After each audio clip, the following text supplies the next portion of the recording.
Hi, I'm Dr. Patricia Grabarek. And I'm Dr. Katina Sawyer, and welcome to the Worker Being YouTube channel. Today we're going to talk about how to blend work and leisure. So we know that a lot of people, when they're working, they take breaks, they do different things that are not necessarily always physically doing a task at work.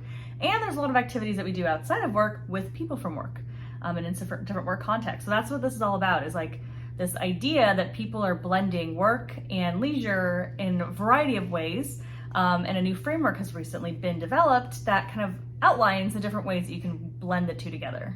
Yeah, and so you might think, and I think common myth would be that leisure and work should stay separate.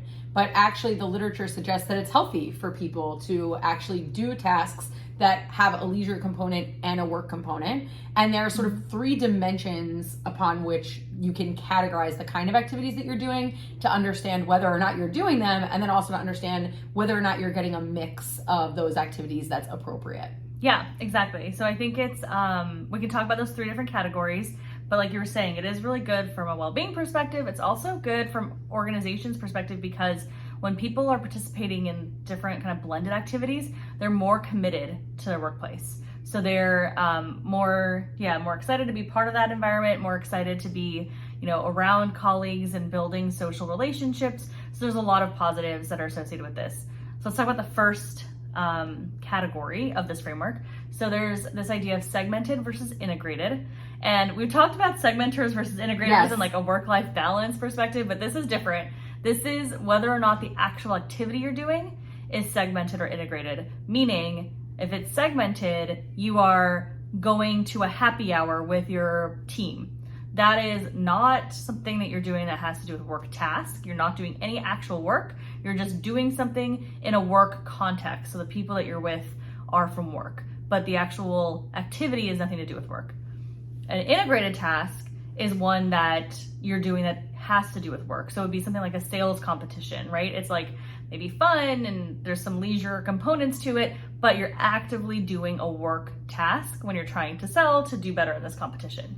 Yeah, I mean, I think that this is really interesting because, again, it's not that you shouldn't be doing some things that are actually less integrated into your work. Like, they're basically saying in this framework that there are times when you might do things that are just leisurely, and that's cool. Yeah. Which is really, I think, counter to what people would think in the workplace in terms of our understanding of what work is, right? This kind of calls that a little bit into question and says, well, why can't you have some fun at work? But also that at times you can blend the two together. Mm-hmm. Exactly, yeah. And then, so those are two examples. We'll talk about other examples as well and kind of give you a sense, but the segmented piece is taking a break counts as that. Anything where you're in a work context but not doing actual work, but doing something leisurely. So I guess that's also important. It's not like you're going and taking a call from your doctor, that's not leisure. Yeah. So that wouldn't count. But a break where you're reading a chapter of a book or playing a game on your phone or whatever, that would count. So yeah, that's segmented versus integrated. Then the other piece is one of the other components of the framework is the idea of whether or not it is structured or unstructured. And so structured means that the company is sponsoring this thing, they're putting it out, so it could be a wellness event, they're providing a yoga class, a company holiday party would be structured. Unstructured would be something that you choose to do yourself. So maybe after work one day you're like, hey, Katina, you want to come with me and get a drink? I do. That's not structured. And then there's also this idea of semi-structured, which is a blend of the two kind of. So let's just say we wanted to start a book club. And then, so we had this idea, this book club, and then the company's like, yeah, cool. You can use the conference room and it's sponsored by us now, but they didn't come up with it. So it's kind of grassroots, but then eventually company sponsored. So that's semi-structured. So you can kind of fall along anywhere on that spectrum.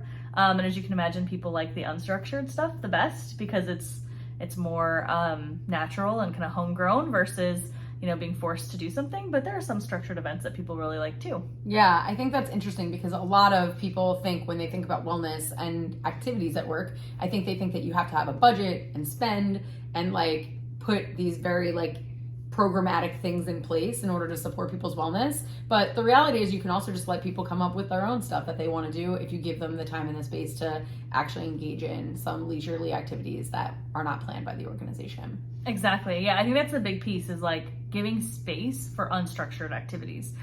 So if people want to go to lunch, like not make it weird that they're going to lunch. Like it's fine. They can take a longer lunch and they can do what they want to do. And allowing people that flexibility, I think, is really important to make sure that this type of activity will still happen. And then people, like I said, are much more committed to your organization if you do that, if you're able to provide them time and space to do that type of work blended or work leisure blended activity. And then there's a third component, right? And that is whether or not you're doing the activity alone or with other people, right? So the individualized versus group based. Yes. So that is, if you're looking at like an independent activity, it would be like maybe a break, like we were saying, you're on your phone, you're playing a video game, or scrolling through social, or reading a book, or taking a walk alone, or something like that. If it's an interactive piece, then you are obviously interacting with people. And there's two different ways you can interact. So there's like parallel interaction, which means that like Katina and I would go to a yoga class and we're both there and we're doing the yoga, but we're not like talking to each other. And then there's joint interactive, where we're actually interacting. So that would be more of those happy hours or a team building activity where we're brainstorming together, we're talking, and we're truly interacting. So you can do parallel or joint.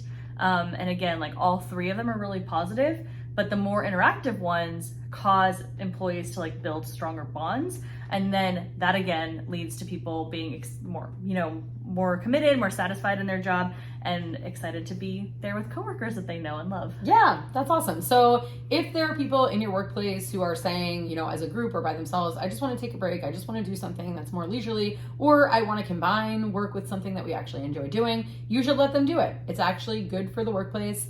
Don't tell them no. And if you want to show your boss this video as a way of letting them know that this is something that would help your workplace to have lower turnover, higher commitment, etc., go for it.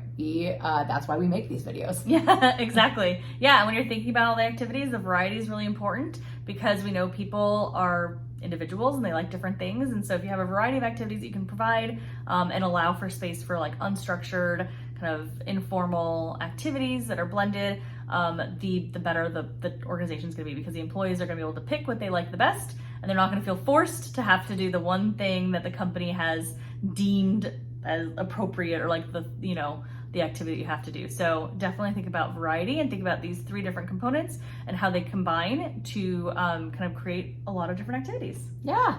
Thanks for watching. Bye.